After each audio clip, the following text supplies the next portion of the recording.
အားလုံးမင်္ဂလာပါကျွန်တော်ဒီနေ့ကျွန်တော်ဆိုင်မှာရှိတဲ့ဒီ Winspan ဘူးလေးကိုကျွန်တော် unboxing လုပ်ပြပါမယ်ပထမဆုံးကတော့ဒီမှာဆိုလို့ရှိရင်သူ့ရဲ့ manual ပေါ့နော်ဒါ Winspan ကိုဘယ်လိုကစားရမလဲဆိုတာရယ်နောက်ပြီးမှတယောက်တည်းကစားလို့ရှိရင်တော်မဲ့ rule ရယ်နောက်ပြီးမှသူ appendix ပေါ့ထဲမှာပါတဲ့ဒီငှက်တွေပေါ့နော်ဘယ်ငှက်တွေကဘာဟုတ်တာလဲဘာဟုတ်ဘယ်လိုability ရှိလဲဆိုတဲ့ကိစ္စတွေအကုန်လုံးကိုပြောထားဖြစ်ပါတယ်အဲ့တော့ဒါပြီးရင်ကျွန်တော်ဒီမှာတုံကင်လေးတွေပါတယ်ပေါ့နော်ဒါကတော့ dice tower ပေါ့တကယ်တော့ဒီ bus hop ပုံစံ dice tower စောက်တဲ့ဟာလေးတစ်ခုပါတယ်အဲ့ဒါပြီးလို့ရှိရင်ကျွန်တော်ဒီ round တွေမှတ်တဲ့နှစ်ခုပေါ့နော်ဒါပုံမှန်ရိုးတန်း simple ကစားလို့ရှိရင်တွေ့ရတဲ့ဟာမျိုးရယ်နောက်ပြီးမှပို့ပြီး competitive ဖြစ်တဲ့ခါကျတော့ရှိရင်တုံးတဲ့ဟာပေါ့နော် two sided နှစ်ခုပါပါတယ်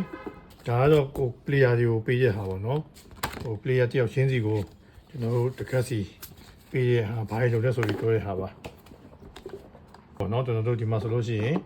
action 3ခုရှိရယ်ပြီးလို့ရှိရင်အဲ့ဒါမှဘာလုပ်တယ်ဆိုပြီးကျွန်တော်တို့ပေးရကြောက်ကြောက်စင်းမှာကင်ပြီးတော့သုံးသွားတဲ့ဒီ ball လေးတွေကိုပြထားတာပါဒီမှာဆိုရင်တော့ဒါဒီ bad cap ပေါ့ဒီနောက်ကိုကြည့်မယ်ဆိုလို့ရှိရင်ကျွန်တော်တို့ဒီလိုအမျိုးပေါ့နော်စုပေါင်းတရားကြောပါတယ်ဒီဟာဆိုရင်ကျွန်တော်တို့အဲမှာဘယ်လိုပါလဲဆိုတော့ကျွန်တော်နည်းနည်းခွာကြည့်လို့ရတယ်ပေါ့နော်ကိုဒီမှာဆိုရင်ကျွန်တော်ငှက်တွေပေါ့ငှက်တွေမျိုးစားပေါင်းရာနဲ့ရှိတဲ့ငှက်တွေအများကြီးပါတယ်နောက်ကအကုန်လုံးဒီပုံစံလေးနဲ့ပဲတော့တွားရပါတော့တခြားကတ်တွေမှာဆိုလို့ရှိရင်ကျွန်တော်ဒီလိုပဲပေါ့နော်ဒါငှက်တွေပုံနဲ့ကတ်တစ်ခုပါတယ်ဒါကတော့ဒီထဲမှာပါတဲ့ဟို bonus ကတ်တွေပေါ့ bonus ကတ်တွေတော့ဖောက်လိုက်မယ်သူကအနောက်မှာဆိုလို့ရှိရင်ဒီရောင်လေးနဲ့တော့တွေ့ရမှာပေါ့နော်ဒီမှာဆိုရင် bonus ကတ်တွေအများကြီးပါတယ်တယောက်ချင်းစီက bonus ကတ်ကိုမှတစ်ခက်စီရောရကြတာပေါ့ပြီးလို့ရှိရင်တော့နှစ်ကတ်ရွေးနှစ်ကတ်ပေးပြီးတော့တစ်ခက်ကိုယူပြီးရတာပေါ့နော်အဲ့ဒါပြီးတော့ကျွန်တော်ဒီထဲမှာဘာပါလဲဆိုရှင်ဒါကတော့ကျွန်တော်တို့ဒီအစာကြီးကြည့်တဲ့အခါမှာကျွန်တော်တို့ဒီတာဝါထိုက်စာဝါနေပြီးတော့ဟိုပစားအောင်လှိပ်ပြီးတော့ဘယ်အစာကြီးရွေးလို့ရတယ်ဆိုတာမျိုးတော့သုံးဖို့အတွက်